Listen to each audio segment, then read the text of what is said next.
Pessoal, eucalipto. Eu posso plantar eucalipto e consorciar o eucalipto com hortaliças ou com frutíferas? Eu vou gravar esse vídeo para responder essa pergunta, é uma dúvida muito comum. Recentemente, tem um vídeo circulando na internet de uma pessoa falando exatamente o contrário, que a gente não deve consorciar o eucalipto de maneira alguma, com nenhum tipo de sistema, e muitos dos meus alunos me perguntaram o que eu acho sobre isso, sabendo que a gente utiliza o eucalipto em vários dos nossos consórcios agroflorestais e eu acabo recomendando isso para os alunos. Então eles me perguntaram e eu vou responder essa dúvida aqui nesse vídeo. Em primeiro lugar, eu quero deixar claro que esse vídeo aqui não tem como objetivo atacar a pessoa que gravou esse vídeo falando para não usar o eucalipto. Inclusive, ele é uma grande referência de permacultura no Brasil e um grande professor que a gente admira muito. E eu não tiro a razão dele de pensar dessa maneira, porque inclusive foi como eu pensei a vida inteira. Esse vilão, transformar o eucalipto num vilão, foi o que a gente aprendeu na universidade, foi o que a gente aprendeu na escola, que o eucalipto é uma planta que seca o solo, que tem a lelopatia, que traria vários problemas.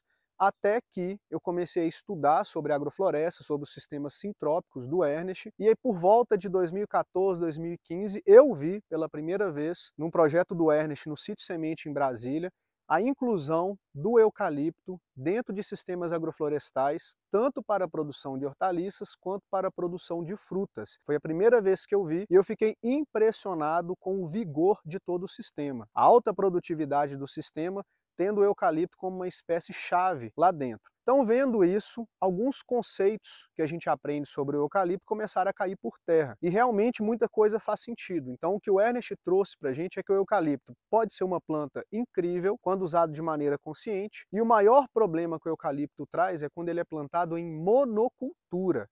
Tá? Quando você tem só o eucalipto, o sistema é moldado para a produção só do eucalipto, ele é plantado em alta densidade, sem manejo, sem dinâmica e sem biodiversidade. Aí ele causa diversos problemas, mas o problema não é a planta, mas o modo de cultivo. Então, assim como toda monocultura vai causar o mesmo problema. Se você montar uma monocultura de manga, uma monocultura de citros, uma monocultura de abacate, a monocultura do café, a monocultura do milho, do feijão, todo esse processo de monocultura vai causar o mesmo empobrecimento de solo, compactação, assoreamento de rios, de nascente, vai causar o mesmo problema. Então o problema não está na planta, mas sim na monocultura. Então, isso fazendo sentido para mim, eu comecei a testar e incluir o eucalipto dentro das minhas áreas aqui de agrofloresta. Então eu vou mostrar a minha experiência aqui para vocês, tá? Relato do que eu estou fazendo.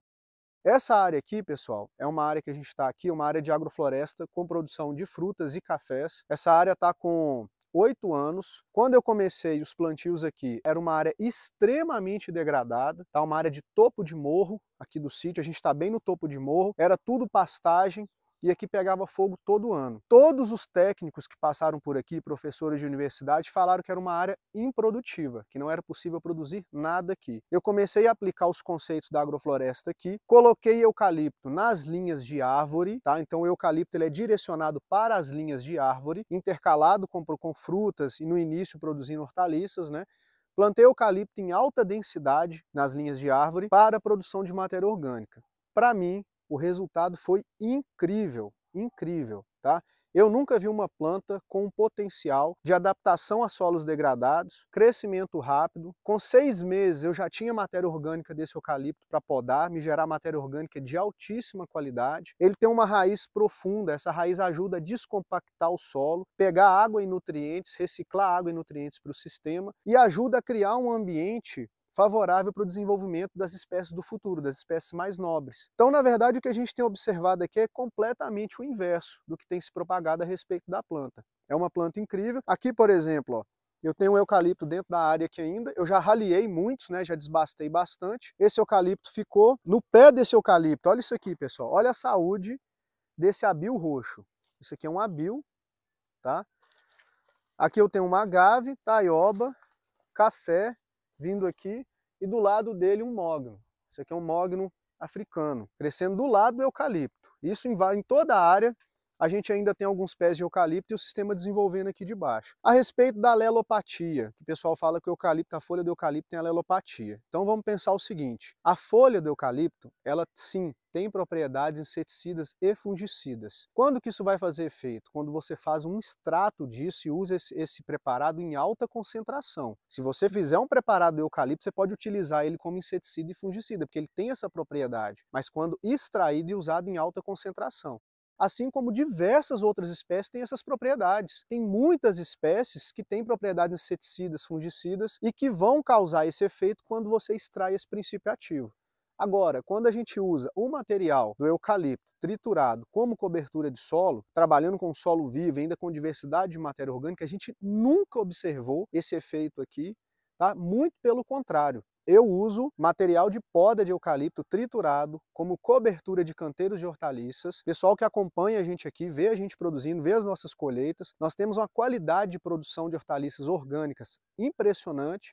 Eu sou produtor, eu entrego mais 50 cestas de hortaliça em Belo Horizonte toda semana, tudo produzido com poda, material triturado de eucalipto. Olha a qualidade desse solo aqui, pessoal. Solo que foi criado por matéria orgânica de eucalipto, tá? Olha isso aqui é madeira de eucalipto em decomposição, ó, madeira de poda que nós estamos podando.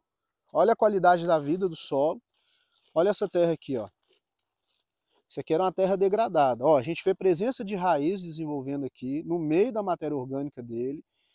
Isso porque a parte de folha e galho já se decompôs, tá? E olha a qualidade do solo, olha a estrutura do solo, olha a cor desse solo aqui. Tá vendo? Você vê a atividade biológica, tem vida trabalhando aqui. Isso aqui, inclusive, é uma formiga, tá? Isso aqui não é formiga cortadeira, isso aqui é uma formiga que é predador natural, que ajuda, contribui no sistema. Eucalipto criando solo de floresta, um solo ideal para o cultivo, para o desenvolvimento das minhas frutas. Então, pessoal, eu não quero te convencer, tá, a plantar eucalipto. Eu estou trazendo aqui a minha experiência, o meu relato como produtor, uma pessoa que usa o eucalipto dentro dos meus sistemas já há mais de 10 anos. Se você não quiser usar, dá para tentar substituir ele por outras espécies, só mostrando que, para nós, ele é uma planta incrível, se tornou uma planta fundamental, tá? Nos meus consórcios eu sempre utilizo o eucalipto, para mim é uma planta que tem uma habilidade de crescimento e me ajudar a recuperar as minhas áreas degradadas incrível. Eu ainda tenho no final um subproduto dele que é madeira, se eu quiser, eu posso escolher a madeira e utilizar na minha propriedade. Eu entendo o seguinte, nós não estamos num momento, numa posição de ter preconceito com as plantas, de discriminar as plantas. Nossa discussão agora é com o nosso modo de produzir alimento, é com a agricultura. Então a gente tem que tomar cuidado de ficar reproduzindo, criando essas brigas, essas rixas, atrasando o desenvolvimento do sistema, atrasando o plantio de agroflorestas para recuperar mais áreas degradadas, criando debate e discussões sobre espécies. Nós não somos uma espécie que está em posição de ter preconceito com nenhuma outra espécie. Beleza?